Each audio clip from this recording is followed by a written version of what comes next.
तालिबानी लड़ाकों ने अफगानिस्तान की 17 प्रांतीय राजधानियों पर कब्जा किया, काबुल से महज 40 किलोमीटर दूर। अफगानिस्तान के राष्ट्रपति अशरफ गनी ने कहा, अफगान लोगों पर युद्ध नहीं थोपे जाने देंगे, इस्तीफा देने का कोई जिक्र नहीं किया। राज्य में प्रवेश के लिए आरटीपीसीआर रिपोर्ट या वैक्सीनेशन सर्टिफिकेट अनिवार्य, पंजाब के मुख्यमंत्री कैप्टन अमरिंदर सिंह का ऐलान। लद्दाख में चीन के खिलाफ पराक्रम दिखाने वाले आईटीबीपी के 20 जवान वीरता के पुलिस पदक से सम्मानित किए गए। महात्मा गांधी को सर्वोच्च सम्मान देने के लिए अमेरिकी संसद में प्रस्ताव पेश। हिमाचल प्रदेश के किन्नौर भूस्खलन हादसे में मरने वालों की संख्या 23 हुई। और पश्चिम बंगाल में कोरोना नियमों में ढील, 50% क्षमता के साथ खुलेंगे थिएटर।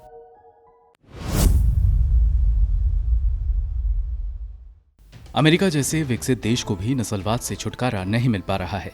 वहां श्वेतों के साथ बड़े स्तर पर भेदभाव की घटना सामने आती रहती है। हालांकि अब देश में एशियाई लोगों के साथ भी हेट क्राइम की घटनाएं आम हो गई हैं। यहां तक कि घटनाओं में कोविड महामारी की शुरुआत के बाद बढ़ोतरी देखी गई है।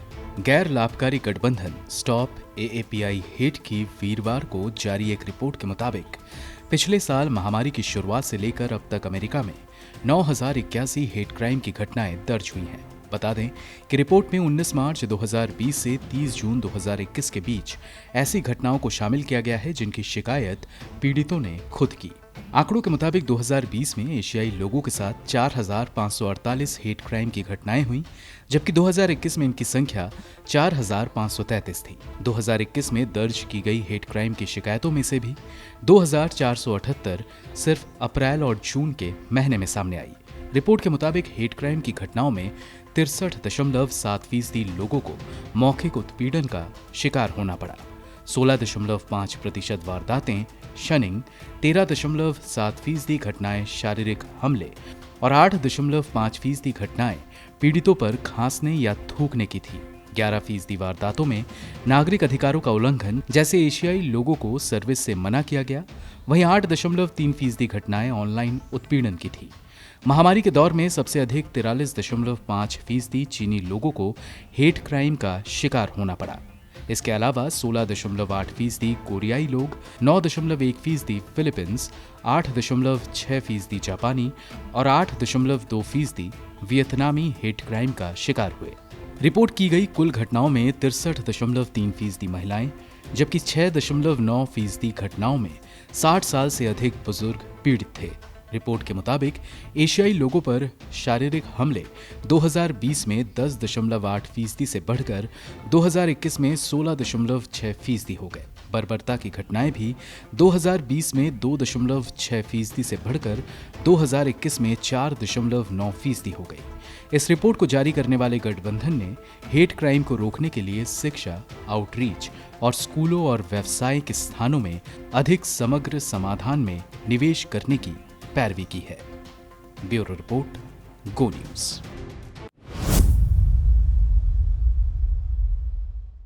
अफगानिस्तान में तालिबान का दबदबा बढ़ता जा रहा है। चरमपंथी संगठन ने अब देश के बड़े शहर लश्करगाह पर भी कब्जे का दावा किया है।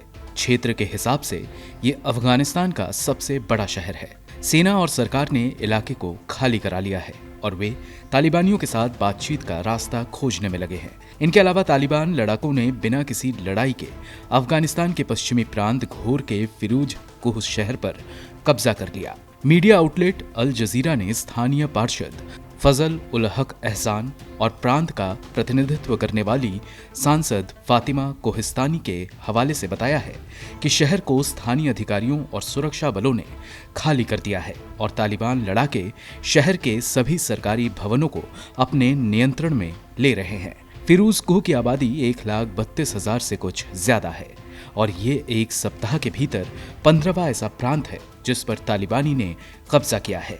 इसके अलावा तालिबान ने पश्चिमी बदघिस प्रांत की राजधानी काला-ए-नौ पर भी कब्जा कर लिया है। तालिबान लड़ाकों ने पहले ही अफगानिस्तान के दूसरे और तीसरे सबसे बड़े शहर कांधार और हेरात को अपने नियंत्रण में ले लिया था। गौरतलब है कि अमेरिका के अपनी सेना की वापसी की बात दोहराने पर तालिबान लड़ाकों ने हमले और तेज कर दिए हैं। पिछले दिनों ही अमेरिकी राष्ट्रपति जो बाइडेन ने दोहराया था कि अफगान नेताओं को अपने राष्ट्र के लिए लड़ना चाहिए। अमेरिकी राष्ट्रपति ने साथ ही कहा कि अफगानिस्तान से सेना वापस बुलाने का उनका कोई अफसोस नहीं है। तालिबान लड़ाकों ने कांधार और काबुल के बीच बसे गजनी प्रांत को भी अपने नियंत्रण में ले लिया है। इस शहर की आबादी करीब 2 लाख की है। ये शहर हाईवे 1 पर स्थित है जो कांधार और काबुल को हजारों सालों से जोड़ती है। गजनी पर नियंत्रण से तालिबानियों के लिए काबुल का रास्ता आसान माना जा रहा है। काबुल गजनी से 150 किलोमीटर की दूरी पर है। ऐसे में काबुल पर तालिबान नियंत्रण की संभावनाएं बढ़ गई हैं। तालिबान ने अब तक देश के 1/3 शहरों और उत्तरी अफगानिस्तान के ज्यादातर इलाकों पर कब्जा किया है। चरमपंथी अफगान सुरक्षा बलों को हराते हुए अपनी बढ़त बना रहे हैं। इस बीच हजारों लोग बेघर हो गए हैं। वो जान बचाने के लिए राजधानी काबुल की तरफ भाग रहे हैं। मीडिया रिपोर्ट के मुताबिक अफगानिस्तान सरकार ने देश में बढ़ते हिंसा को रोकने के लिए तालिबान को सत्ता साझा करने का प्रस्ताव भी दिया है। अफगान सरकार ने ये प्रस्ताव कतर के जरिए पेश किया है, जो तालिबान का पॉलिटिकल ऑफिस है और अफगान तालिबान शांति समझौते की अगुवाई भी कर रहा है। हालांकि काबुल स्थित प्रेसिडेंशियल पैलेस ने इस बात की पुष्टि नहीं की है और बताया गया है कि वो अपने प्लान में कोई बदलाव नहीं कर रहे हैं, बल्कि शांति समझौते पर बातचीत चल रही है। ब्यूरो रिपोर्ट, गो न्यूज।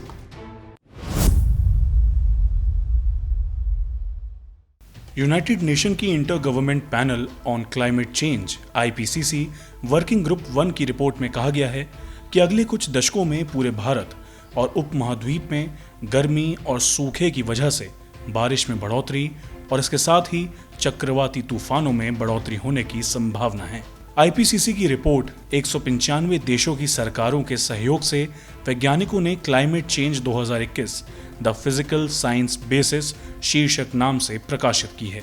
इस रिपोर्ट में कहा गया है कि हीट वेव और आर्द्र गर्मी इस दौरान अधिक तीव्र और लगातार बनी रहेगी। रिपोर्ट में बताया गया है कि इस 21वीं सदी के दौरान वार्षिक और ग्रीष्म मॉनसून वर्षा दोनों में बढ़ोतरी होने की संभावना है। रिपोर्ट में भारतीय उपमहाद्वीप के बारे में कहा गया है। गर्मी के चरम स्तर में बढ़ोतरी देखी गई है, जबकि ठंडे चरम के स्तर में कमी देखी गई है और ये रुझान आने वाले समय में बरकरार रहने वाले हैं। ये भी कहा गया है कि दक्षिण और दक्षिण पूर्व एशियाई मॉनसून और पूर्वी एशियाई ग्रीष्मकालीन मॉनसून में होने वाली बारिश कम समय में आंतरिक परिवर्तनशीलता के प्रभावों पर हावी होगी और लंबे समय में बारिश में बढ़ोतरी होगी।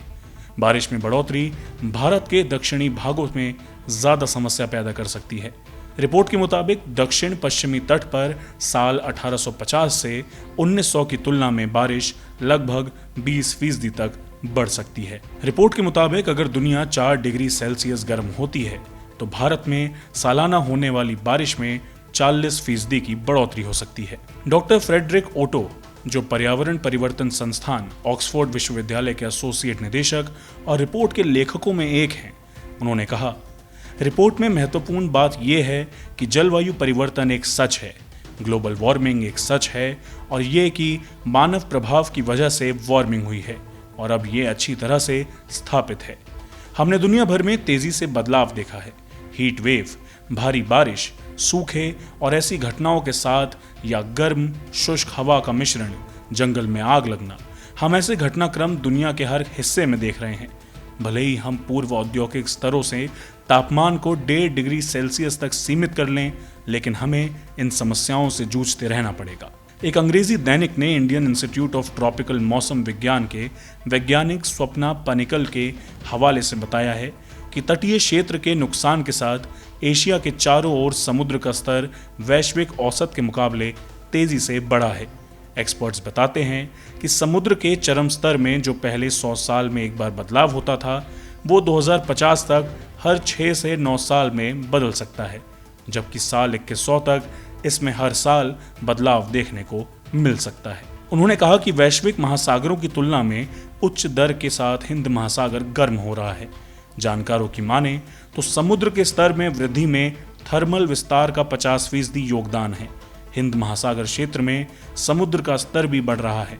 वैश्विक स्तर पर औसतन समुद्र स्तर लगभग 3.7 मिलीमीटर प्रति वर्ष की दर से बढ़ रहा है, जो 2006 और 2018 के बीच अनुमानित है। ब्यूरो रिपोर्ट, को न्यूज़।